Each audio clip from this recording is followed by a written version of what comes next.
What can you do with an Australian foundation license? Today I'm going out portable Monday morning just before 10 AM and I'm going to deliberately restrict myself to what I can do with a foundation license.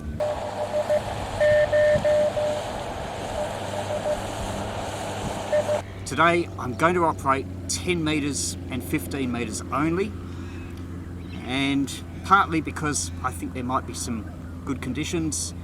We're approaching the peak of the solar cycle and it's getting towards the time of day where we might be hearing signals from North America. Later on, Asian countries like Japan, Korea might come in. Don't know if we'll work any, maybe even possibly New Zealand, Western Australia. I've got a 9 metre scrid pole. You can get it from haverford.com.au. Put in VK3YE as the discount code. And for an antenna, just using, it's about 7 metres long. I'm going to hang it vertical from the top of the scrid pole, and it's effectively an off-centre fed dipole for 21 megahertz. But with the antenna coupler, it also works on 28 megahertz and other amateur bands. So a very, very simple antenna and very little footprint, no ground radials or horizontal sections, so it fits in a very, very small space. That could be handy if you don't have much room at home, or if you're out here portable. Not many people around at the moment, but if you're on a crowded jetty, then you don't want a lot of horizontal wires. Something like this, just a vertical pole, takes up very little room. So let's put this up, get on air and see who I can contact. I'll just give you a look of the surrounding area. That's south, that's west towards the bay. Bay is probably about 1 kilometre that way. River, this is north, so this is towards Japan.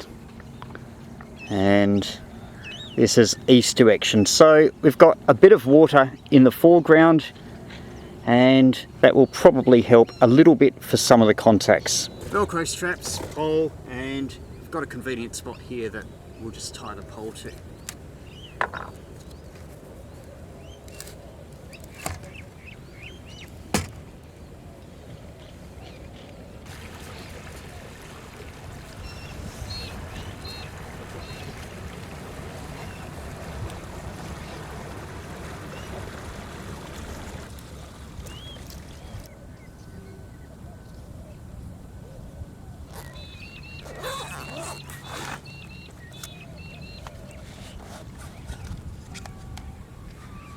Here's my A-frame, which I described in the previous video.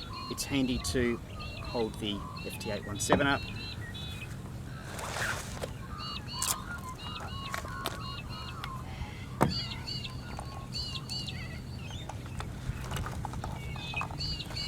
Antenna coupler, simple L-match, also described in previous video.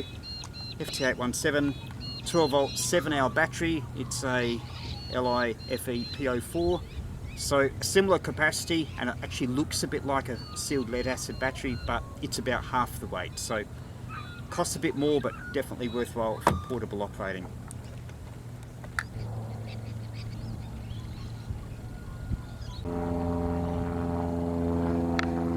Here's a little tip.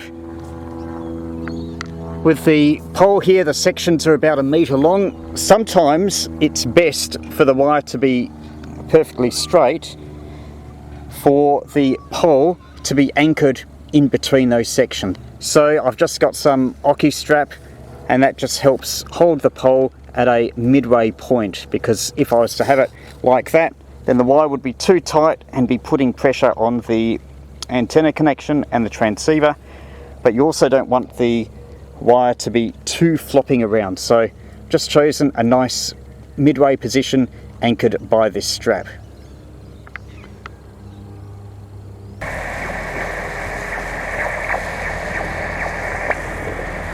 Capsulator 73 CK4BIT ZL2ST.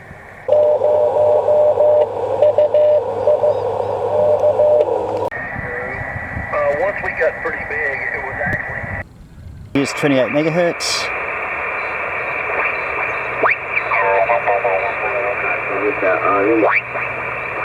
I've done a previous video introducing you to 28 megahertz, so have a look at that. You can find it via my website, VK3YE.com. 28.2 to 28.3 is a section of the band where you often get beacons.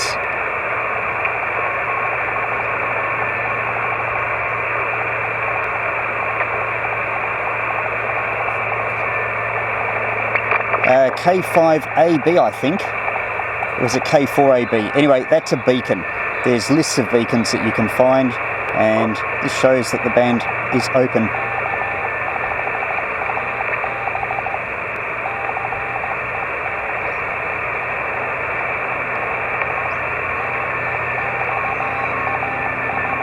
Central Texas.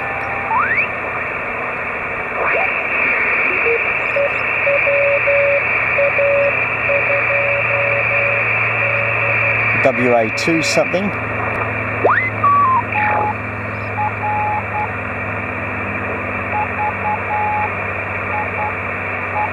So yeah, the 10 metre beacon segment is a real treat. There's 100 kilohertz of beacons, and you never know what you might hear. And if you don't know Morse code, well, you might be able to find, decoder on the computer if the signal's strong enough. My cousin sent me a whole lot one time. My cousin's a printer. He printed me up thousands of them.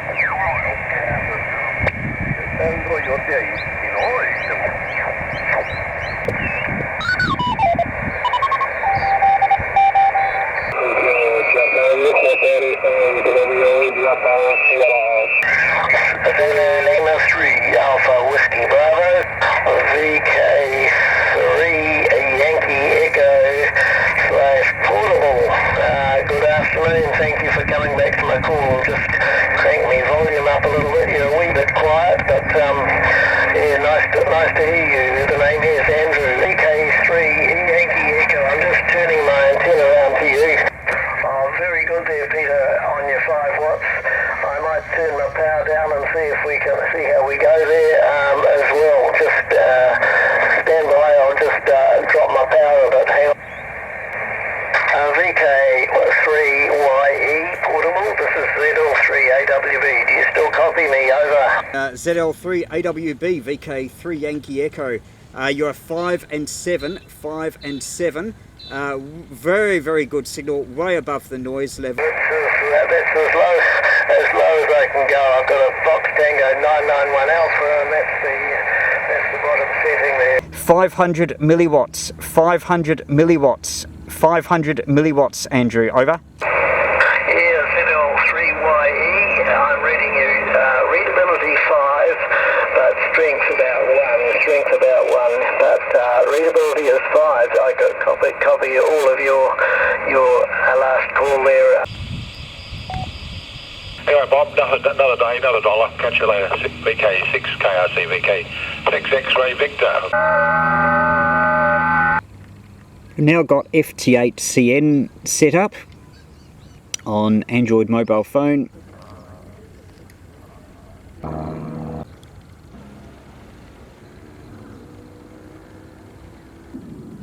As for where my signal has been detected on FT8, I'm using pskreporter.info and just searched on the call sign, and a whole heap of stations, mostly US and Japan.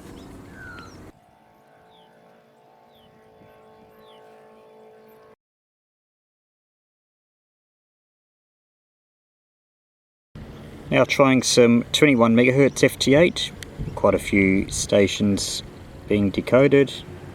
So on 15 meters, just had ZL1RPC, BG7SAY, China, and VK6 Western Australia.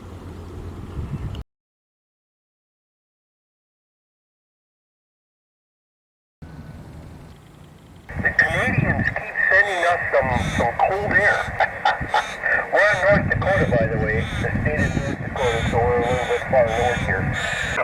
Okay, we got a VK. This is not my frequency, guys, so if you want to call me, go up 5, KZLU will be going up 5, 3800.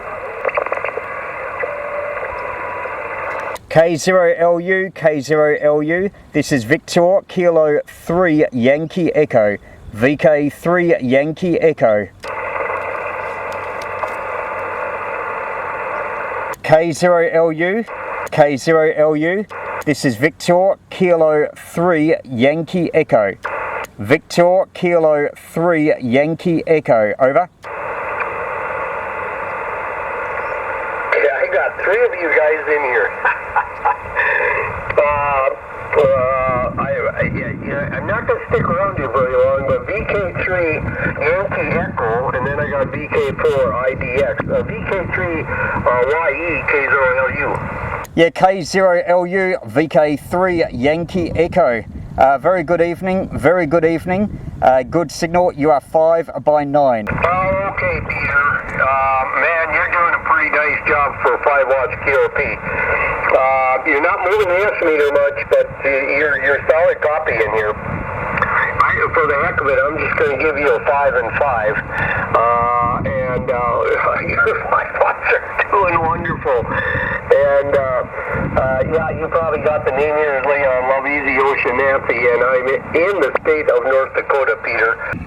Okay, Roger, Roger. 7-3 for now, and you're doing a wonderful job. It puts a smile on my face. VK4 India Delta X-ray, K0LU. Okay, Rob, thanks for the contact. Sorry to run so short here, but the band is kind of on the edge anyway. VK3 IDX, K0LU, 7-3 for now, and there was another station in there calling me. Come again?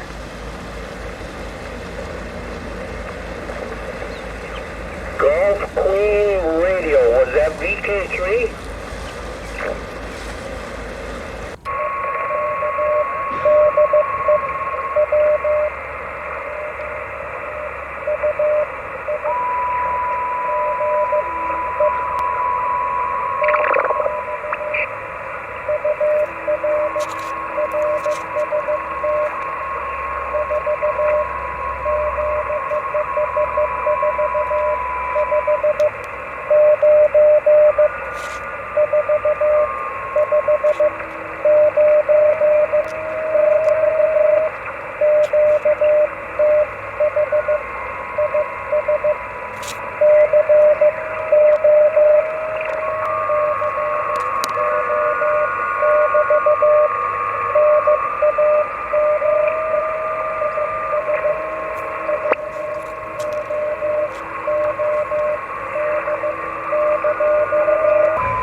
Now he's dropping power.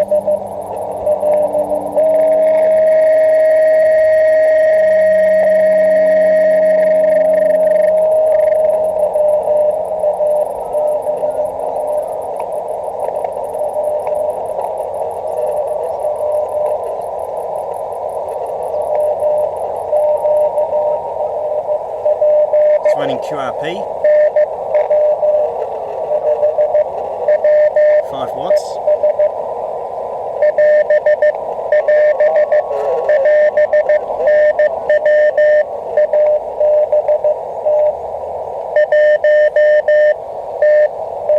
Now 100 watts. So that's W0 UI.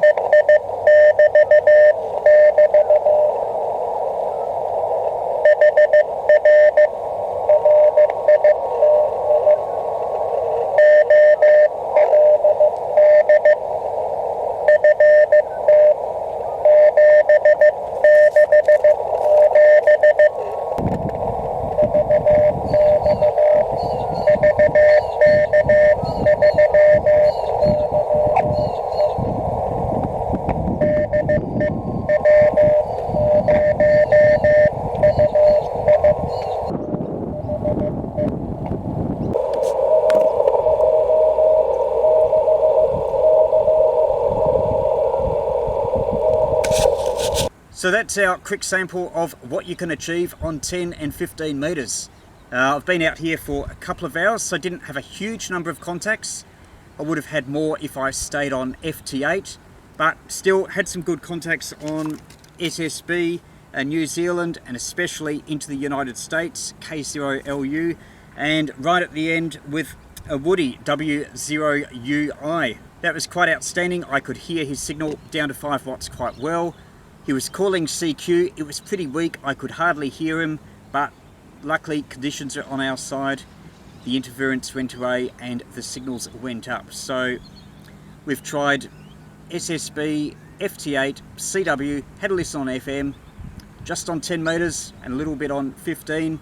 So that gives you a bit of a sample of what you can do with a foundation qualification in Australia right at the moment on the higher HF bands like 10 and 15 metres. And super simple antenna, just 7 metres of wire interrupted towards one end, and then with a little L-match antenna coupler, and that allows the antenna to operate on 10, 15 metres and quite a few of the other bands. So for more information on all this, see some of my other videos where I've talked about the antenna I'm using and the antenna coupler. Is also my newly revised Australian ham radio handbook, and that's got some of the changes, especially the licensing condition changes. We're not having to pay an annual license fee anymore.